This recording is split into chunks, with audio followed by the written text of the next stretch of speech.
नमस्कार विद्यार्थी मित्रांनो, मी प्राध्यापक प्रवीण गोळे, मराठा विद्याप्रसारक समाजाचे गुरुवर्य मामासाहेब दांडेकर कला, भगवंतराव वाजे वाणिज्य व विज्ञान महाविद्यालय सिन्नर,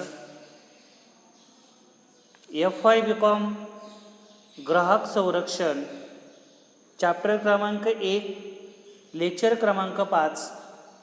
विद्यार्थी मित्रांनो, मागील लेक्चरमध्ये आपण ग्राहक संरक्षणाची उद्दिष्टे, व्याप्ती आणि महत्त्व याचा अभ्यास केला होता.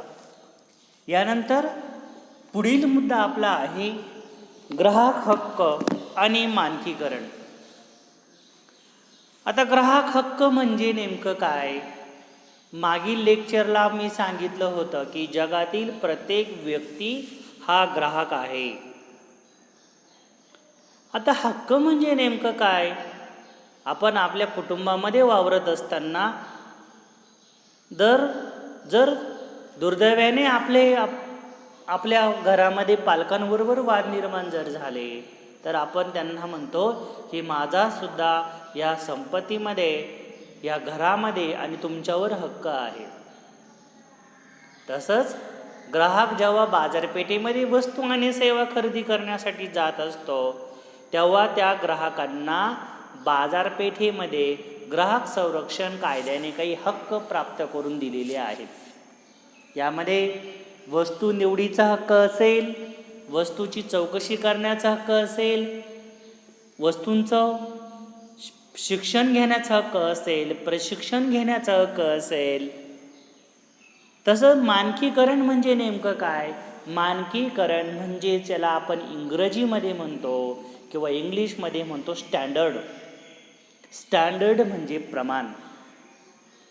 प्रत्येक वस्तू तयार करत असताना त्या वस्तूला त्या उत्पादकाने एक ब्रँड नेम दिलेलं असतं. जसे की टाटा मीठ, टाटा पीठ, लाईफ बॉय, लक्स, बरोबर. ही झाली त्या साबणांची किंवा त्या उत्पन्नाची ब्रँड नेम, ज्याला आपण मुद्रा असे देखील म्हणतो. आता हे ब्रँड घेत असताना यामध्ये त्या ब्रँडचं जे मानकीकरण जे आहे, स्टँडर्डायझेशन जे आहे ते या ठिकाणी होणं गरजेचं आहे.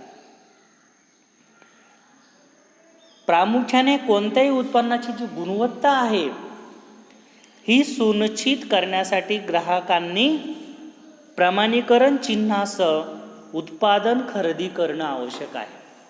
आता प्रमाणीकरण चिन्ह म्हणजे नेमकं काय हे आपल्याला पुढे लक्षात येणारच आहे की काही वस्तू खरेदी करत असताना आपण प्रमाणीकरण चिन्ह बघतो. विशेषतः इलेक्ट्रॉनिक वस्तू खरेदी करत असताना तो जो विक्रेता जो असतो तो आपल्याला सांगत असतो की आमची जी वस्तू जी आहे ही ISI मार्क प्रमाणित आहे, आमची जी वस्तू आहे ही ॲगमार्क प्रमाणित आहे, आमची वस्तू उलमार्क प्रमाणित आहे. आता ह्या उलमार्क असेल, ISI असेल, ॲगमार्क असेल, ह्या काय आहेत? मग स्टँडर्ड देणाऱ्या कंपन्या किंवा स्टँडर्ड देणारी प्रमाणके. व तुमचं प्रॉडक्ट यापैकी कुठल्या घटकामध्ये मोडतं त्यानुसार त्या उत्पादकांनी त्या जे काही स्टँडर्ड देणारे जे ज्या कंपन्या आहेत त्यांच्याकडून त्यांनी प्रमाणित करून घेतलं पाहिजे आपल्या वस्तू आणि सेवांना. गुणवत्ता प्राप्त करण्यासाठी मानकीकरण ही एक आवश्यक संकल्पना आहे. कारण ज्या वस्तूंना अशा प्रकारचं स्टँडर्ड दिलेलं आहे आणि त्या स्टँडर्डप्रमाणे त्या वस्तू आणि सेवांची निर्मिती त्या उत्पादकांनी जर केली नाही तर त्या उत्पादन कंपनीची मान्यता ISI मार्क्स काढून घेत असते किंवा अशा कंपन्यांना आपले उत्पादन जे आहे हे बंद करावं लागत असते. आता बाजारपेठेमध्ये जी प्रचलित जी मानके आहेत ती कोणती आहेत ती आपण एक एक बघणार आहोत. त्यामध्ये पहिला आहे ISI मार्क. ISI मार्क हे राष्ट्रीय मानक आहे भारतीय मानक ब्युरो, काय सांगितलं मी, भारतीय मानक ब्युरो, याला आपण BIS प्रमाण चिन्ह आहे. या प्रमाण चिन्हालाच पूर्वी इंडियन स्टँडर्ड इन्स्टिट्यूट ISI असे म्हटले जायचे. या योजनेअंतर्गत उत्पादकांना परवाने देण्यात येतात ज्याचे मापदंड संबंधित मानक पूर्ण करतात. म्हणजे ISI किंवा ज्याला आपण BSI किंवा जे म्हणतो, या ISI किंवा BSI अंतर्गत काय केलं जातं की या योजनेअंतर्गत जे उत्पादक आहे या उत्पादकांनी ISI अंतर्गत त्यांनी ठरवलेल्या स्टँडर्ड अंतर्गत वस्तूचं उत्पादन जर केलं असेल तर त्यांना प्रमाणपत्र देण्याचं काम ही ISI जी कंपनी आहे ही करते. भारतीय मानकांमध्ये भाज्या, फळे, मांस उत्पादन, मसाले, मसाल्याचे पदार्थ, प्रक्रिया केलेले अन्न, अन्नधान्ये, विभिन्न प्रकारची उत्पादने, पेय या वस्तूंचा समावेश यामध्ये होतो. तर BSI मानकाद्वारे समाविष्ट केलेल्या इतर उत्पादनामध्ये विद्युत उत्पादन, वस्तू, साबण, पावडर, रंग, कागद इत्यादी वस्तूंपैकी काही अनिवार्य प्रमाणके यामध्ये येतात. या मानकावरून सदर वस्तू राष्ट्रीय संस्थेने प्रमाणित केलेल्या आहेत हे स्पष्ट होते. आता पूर्वीची जी भारतीय मानक संस्था BSI हिचं जे नवीन जे नाव आहे हे ISI या नावाने प्रमाणके देत असते. म्हणजे ही प्रमाणके कशासाठी देतात, कोणत्या वस्तूंसाठी देतात हे मी तुम्हाला सांगितलेलं आहे. यामध्ये काय काय येतं पुन्हा, भाज्या, फळे, मांस, मसाले, मसाल्याचे पदार्थ, प्रक्रिया केलेले अन्न, अन्नधान्य, विभिन्न प्रकारच्या ज्या वस्तू, यामध्ये इलेक्ट्रॉनिक वस्तू, साबण, पावडर, रंग, कागद इत्यादी वस्तूंना या ISI संस्थेमार्फत ॲग्मार्क दिला जातो किंवा जो काही त्यांचा जो प्रमाणकाचा जो शिक्का जो आहे तो दिला जातो. पण हा शिक्का देत असताना ISI मार्क काय बघते की त्यांच्या स्टँडर्डप्रमाणे वस्तू तयार केल्या आहे की नाही. जो शून्य ग्राहक असतो, साक्षर ग्राहक असतो, साक्षरतेची व्याख्या मागील लेक्चरला मी सांगितलेली आहे की ज्याला चांगल्या प्रकारे त्या वस्तूंचं आकलन असतं, म्हणजे ज्या व्यक्तींना वाचता येत नाही त्यांना आपण निरीक्षर म्हणू शकत नाही, परंतु त्याला त्या वस्तू संदर्भात जर माहिती असेल त्याला देखील या ठिकाणी आपण साक्षर म्हणणं चुकीचं होऊ शकत नाही. अशा साक्षर माणसांनी वस्तू किंवा सेवा खरेदी करत असताना जो ISI जो मार्क आहे या ISI मार्क बघूनच वस्तू आणि सेवांची खरेदी केली पाहिजे. दुसरा मानकीकरण आपला आहे ॲग्मार्क आणि फूड प्रॉडक्ट ऑर्डर. ॲग्मार्क आणि फूड प्रॉडक्ट ऑर्डर हे मानक देखील भारत सरकारद्वारे दिले जाते. हे प्रमाणपत्र विशेषतः अन्न उत्पादनाशी संबंधित असते. एखाद्या उत्पन्नाची खरेदी करण्यापूर्वी ग्राहकाने ॲग्मार्क सील शोधले पाहिजे, कारण ते उत्पन्नाची विश्वसनीयता जी आहे ती सुनिश्चित करते. FPO विविध फळे आणि भाजीपाल्याच्या उत्पन्नाच्या गुणवत्तेत आणि प्रसंस्करण सुविधांच्या बाबतीत कमीत मानक प्रस्थापित करते. आता FPO काय आहे, food product order.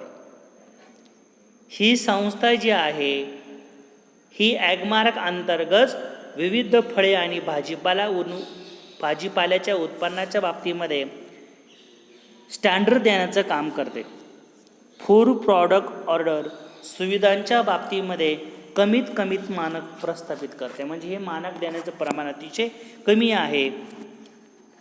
Food product order हे विविध फळांच्या उत्पन्नासाठी मेटालिक प्रदूषण आणि संरक्षणावर मर्यादा घालते.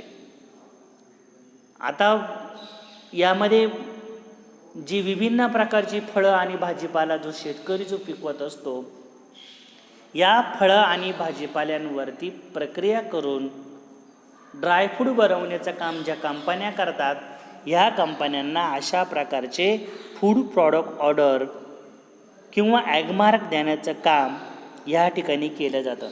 म्हणजे ॲगमार्क हे थोडक्यामध्ये शेती आणि शेतीशी संबंधित उत्पन्नाशी संबंधित आहे. या ॲगमार्कच्या माध्यमातून जेव्हा विभिन्न प्रकारच्या वस्तू कंपन्यांमध्ये शेती प्रॉडक्टवर प्रक्रिया तयार करून केल्या जातात, तेव्हा त्यांना ॲगमार्क आणि फूड प्रॉडक्ट ऑर्डर, ज्याला आपण APO असं म्हणतो, अशा प्रकारची मानकं या ठिकाणी दिली जातात. तिसरा प्रकार आहे उलमार्क. लोकर वस्त्रासाठी, उल म्हणजे वस्त्र, लोकर वस्त्रांसाठी आंतरराष्ट्रीय वूलन सचिवालयाच्या गुणवत्तेचं प्रमाण उलमार्क आहे. म्हणजे तुम्ही जे काही वस्त्र तयार करतात, या लोकल वस्त्रांसाठी आंतरराष्ट्रीय वूलन सचिवालय जे आहे, हे गुणवत्तेचं जे प्रमाण किंवा जे मार्क आहे या ठिकाणी देत असते. उलमार्क दर्शवते काय दर्शवते की हे लोकर शुद्ध आहे आणि चिन्हांकित कपड्याचं आहे. बाजारपेठेमध्ये जर आपण लोकरीच्या वस्तू खरेदी करायला गेलो, लोकरमध्ये काय काय येतं मग? लोकरीचे स्वेटर, लोकरीचे टोप्या, लोकरीचे हँड ग्लोव्ज, बरोबर, लोकरीचे पायातील मोजे, हे यामध्ये येतात. म्हणजे उलमार्कच्या माध्यमातून ज्यावेळेस आपण वस्तू खरेदी करतो, तेव्हा उलमार्क कंपनी निश्चित करत असते की हे जे लोकर आहे हे प्रमाणित लोकरीपासून तयार केलेलं आहे आणि याचं जे चिन्हांकन जे आहे हे स्टँडर्ड आहे. चौथं आहे सिल्क मार्क. साधारणपणे जे रेशीम उत्पादन आहे, रेशीम उत्पादनं हे मानक वापरताना दिसून येतात. रेशीम चिन्ह शुद्ध रेशीम आश्वासनासाठी एक गुणवत्ता आश्वासन चिन्ह म्हणून या ठिकाणी वापरलं जातं. या व्यतिरिक्त शुद्ध रेशमांच्या सामान्य प्रचारासाठी ब्रँड म्हणून हे कार्य करतं. सिल्क मार्क 100% नैसर्गिक रेशीम सुनिश्चित करते. भारतीय मानक ब्युरो आणि विपणन आणि निरीक्षण संचालनालय, ज्याला आपण DMI असं आपण म्हणतो, भारतीय मानक ब्युरो, याला BSI, आणि विपणन आणि निरीक्षण संचालनालय DMI यासारख्या ग्राहक संबंधांची देखरेख करणाऱ्या अर्थ सरकारी आणि गैरसरकारी संस्थांव्यतिरिक्त केंद्र सरकार आणि राज्य सरकारतर्फे यांना सुरक्षा जी आहे ही या मानकाअंतर्गत या ठिकाणी दिली जाते. सदर मानक शुद्ध रेशीम असल्याचं दर्शवते. म्हणजे सिल्क मार्क जे आहे, या सिल्क मार्काअंतर्गत जे रेशीम उत्पादनं आहे, अनेक प्रकारच्या साड्या, अनेक प्रकारचे कपडे या रेशीम धाग्यापासून तयार केली जातात. मग या ठिकाणी जे रेशीम वापरलेलं आहे हे शुद्ध आहे हे दाखवण्याचं काम याला आपण इंग्लिशमध्ये सिल्क मार्क या ठिकाणी म्हणतो. या रेशीम मार्क किंवा सिल्क मार्क अंतर्गत तयार केलेल्या वस्तू BIS आणि DMI या संस्थांअंतर्गत प्रमाणित केलेला आहे. त्यांना सिल्क मार्क देण्याचं काम यामध्ये केलं जातं. आता ग्राहक संरक्षण अंतर्गत जी 4 क्रमांक आहे, या 4 क्रमांकाचा या ठिकाणी आपण अभ्यास केला. आता पुढील नवीन मुद्दा आपला आहे संयुक्त राष्ट्र संघटनेची मार्गदर्शक तत्वे. आता संयुक्त राष्ट्र नेमकं काय आहे, या संयुक्त राष्ट्राची ग्राहक संरक्षणाबाबत काय तत्वे आहेत, हे ह्या मुद्द्याअंतर्गत आपण बघणार आहोत. ग्राहक संरक्षण हा सर्वव्यापी प्रश्न आहे. हा फक्त भारतापुरता, महाराष्ट्रापुरता किंवा आपल्या सिन्नरपुरता मर्यादित नाही, तर हा सर्वव्यापक असा प्रश्न आहे. त्यामुळे जागतिक पातळीवर संयुक्त राष्ट्रसंघ ग्राहक संरक्षण अत्यंत महत्त्वाची भूमिका बजावते. काय सांगितलं मी? जागतिक पातळीवर संयुक्त राष्ट्रसंघ ग्राहक संरक्षणाबाबत अत्यंत महत्त्वाची भूमिका बजावतो. 1981 मध्ये संयुक्त राष्ट्रसंघाच्या आर्थिक व सामाजिक परिषदेत विकसनशील देशांच्या गरजा लक्षात घेऊन ग्राहक संरक्षणासाठी आंतरराष्ट्रीय स्तरावर मार्गदर्शक सूचना तयार करण्याची मागणी विचारात घेऊन 1983 मध्ये त्या अनुषंगाने सूचनांचा मसुदा परिषदेमध्ये सादर केला व 9 एप्रिल 1984 रोजी युनोच्या सर्वसाधारण सभेच्या मार्गदर्शक सूचनांचा स्वीकार करण्यात आला. बघा काय आहे यामध्ये की 1981 मध्ये संयुक्त राष्ट्रसंघाच्या आर्थिक व सामाजिक परिषदेत विकसनशील देशांच्या गरजा लक्षात घेऊन ग्राहक संरक्षणासाठी आंतरराष्ट्रीय स्तरावर मार्गदर्शक सूचना तयार करण्याची मागणी विचारात घेतली. म्हणजे जे विकसनशील राष्ट्र आहेत हे विकसनशील राष्ट्रांमध्ये राहणाऱ्या ग्राहकांना संरक्षण मिळावं यासाठी 1981 मध्ये राष्ट्रसंघाच्या आर्थिक व सामाजिक परिषदेमध्ये या ठिकाणी सूचना मांडण्यात आली व सूचना तयार करून घेऊन 1983 मध्ये संयुक्त राष्ट्रसंघाअंतर्गत विकसनशील राष्ट्रांसाठी ग्राहक संरक्षण मिळावं यासाठी मसुदा तयार करण्यात आला व 9 एप्रिल 1984 रोजी युनोच्या सर्वसाधारण सभेच्या मार्गदर्शक सूचनांचा स्वीकार करण्यात आला. म्हणजे आपली जी संयुक्त राष्ट्र संघटना ज्याला आपण युनो असं आपण म्हणतो, या संयुक्त राष्ट्र संघटनेच्या सूचनेअंतर्गत ज्या काही विकसनशील राष्ट्र जे आहे यांच्यासाठी ग्राहक संरक्षणासाठी मार्गदर्शक तत्व या ठिकाणी तयार करण्यात आली. या सूचनांमध्ये नेमकं काय होतं की राष्ट्रसंघाच्या सदस्य राष्ट्रांनी ग्राहक संरक्षणासाठी कशा प्रकारे धोरणे राबवावीत या संदर्भात मोलाचं मार्गदर्शन केलेलं आहे.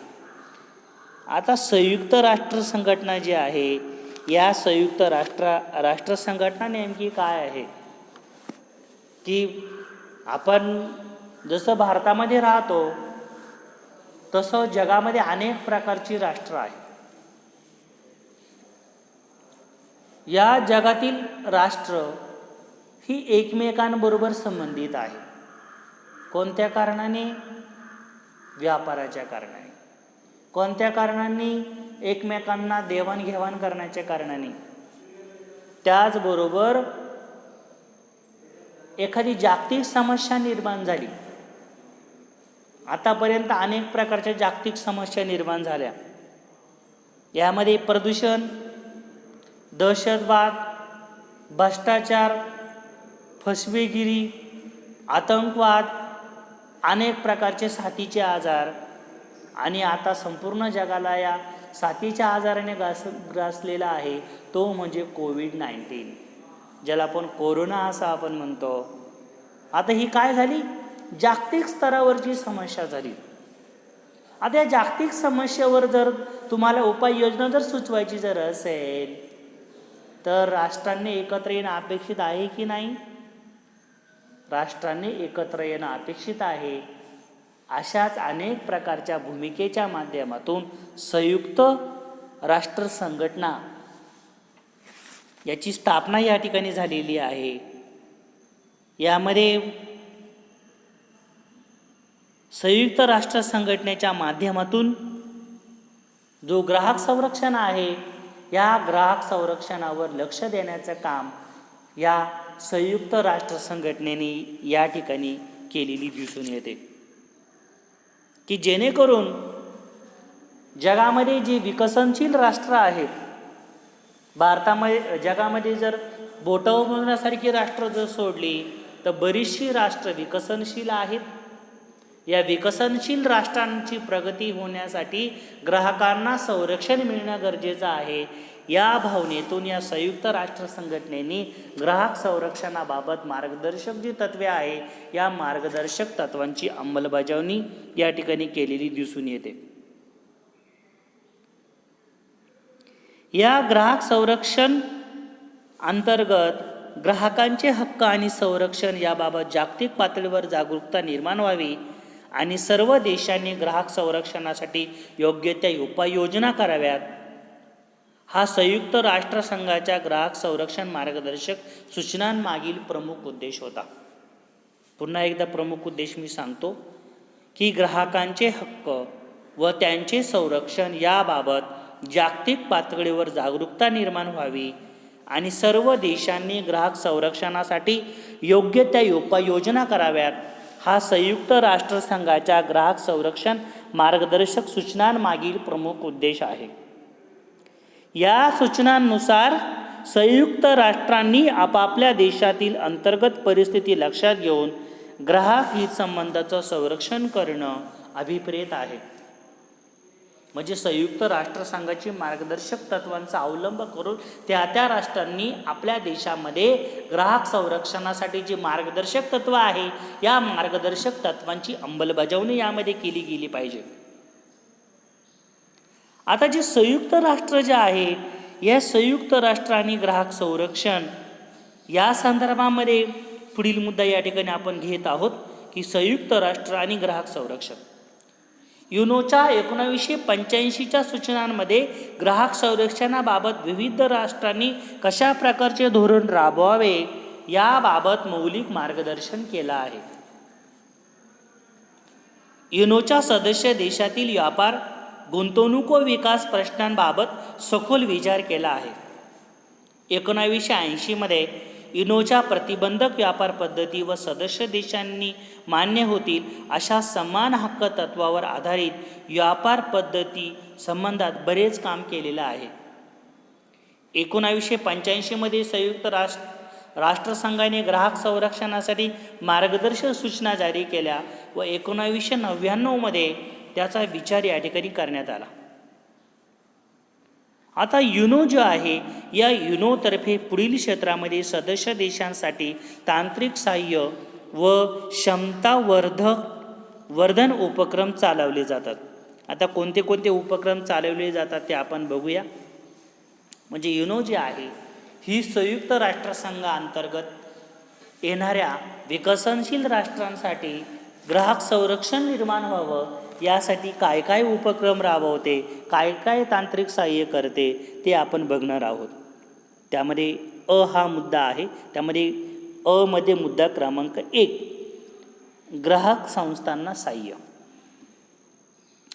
विविध देशातील ग्राहक संस्थांना सहाय्य करणं व त्यांच्या संघटनांना सक्रिय मदत करणं हे कार्य युनो अंतर्गत पार पाडलं जातं. देशामध्ये अनेक प्रकारच्या ग्राहक संघटना आहेत. या ग्राहक संघटना या ठिकाणी काम करतात. पुण्यामध्ये अखिल भारतीय ग्राहक संघटना आहे. मुंबईमध्ये मुंबई राज्य ग्राहक संरक्षण संघटना आहे. अशा ज्या ग्राहक संघटना असतील, या ग्राहक संघटनांना आर्थिक सहाय्य पुरवण्याचं काम युनो मार्फत या ठिकाणी पार पाडलं जातं. दुसरं आहे औपचारिक प्रशिक्षण. औपचारिक प्रशिक्षण, औपचारिक म्हणजे काय? नियोजनबद्ध. औपचारिक याचा अर्थ होतो नियोजनबद्ध. अनौपचारिक याचा अर्थ ज्याचं कुठलंही नियोजन केलेलं नसतं. आपल्याला जर आपले 2 मित्र फोन करून जर भेटायला येणार असतील, त्यांनी वेळ सांगितलेली असतील, तर ही मीटिंग झाली औपचारिक नियोजन केलेली मीटिंग. आपल्याला न सांगता आपले 2 मित्र डायरेक्ट आपल्या घरासमोर येऊन दरवाजाची बेल वाजवली आणि आपल्याला भेटण्यासाठी आले, ही मीटिंग झाली अनौपचारिक. याचं कुठलंही नियोजन त्यांनी केलेलं नव्हतं किंवा त्या संदर्भात आपल्याला सूचना देखील दिलेली नव्हती. आता औपचारिक प्रशिक्षण याचा अर्थ लक्षात आला असेल की नियोजनबद्ध प्रशिक्षण. विविध देशांमधील ग्राहक व्यवहार खाते आणि अधिकाऱ्यांना ग्राहक संरक्षणाबाबत जे प्रशिक्षण आहे, हे प्रशिक्षण देण्याचं काम युनोच्या मार्फत पार पाडलं जातं. तिसरं कार्य आहे नेटवर्किंग. ग्राहक संरक्षणासाठी विविध देशात चालवलेल्या कार्यांचं नेटवर्किंग करून समन्वय साधणं. नेटवर्किंग म्हटलं की आपल्याला नेट आठवतं, बरोबर आहे. आजच्या बाजारपेठेमध्ये किंवा आजच्या जागतिक 21व्या शतकातील नेटवर्किंगमध्ये आपण बघतो की ग्राहक संरक्षणाअंतर्गत ग्राहक एकमेकांना ऑनलाईन भेटू शकतात. अनेक प्रकारच्या मीटिंग ॲपच्या माध्यमातून जगातील कुठल्याही ग्राहकांबरोबर संरक्षण साधण्यासाठी नेटवर्किंग पुरवणं जेणेकरून एका राष्ट्रामध्ये चाललेली ग्राहक संरक्षणाची चळवळ इतर राष्ट्रांमध्ये प्रभावी व्हावी यासाठी नेटवर्किंग पुरवण्याचं काम जे आहे हे आपल्याला युनो मार्फत पुरवण्याचं काम यामध्ये केलं जातं. चौथा मुद्दा आहे ग्राहक संरक्षण धोरण निर्मिती. सभासद देशातील ग्राहक वर्गांच्या संरक्षणार्थ धोरणे, कायदे, नियम तयार करण्यासाठी ग्राहकांना प्रशिक्षण दिलं जातं. म्हणजे ग्राहक संरक्षण धोरणाअंतर्गत सभासद देश आहे, या सभासद देशातील जे ग्राहक वर्ग जे आहे या ग्राहक वर्गांना संरक्षणार्थ धोरणे, कायदे आणि नियम यासाठी प्रशिक्षण दिलं जातं. पाचवा मुद्दा आहे जनसंपर्क व जागृती.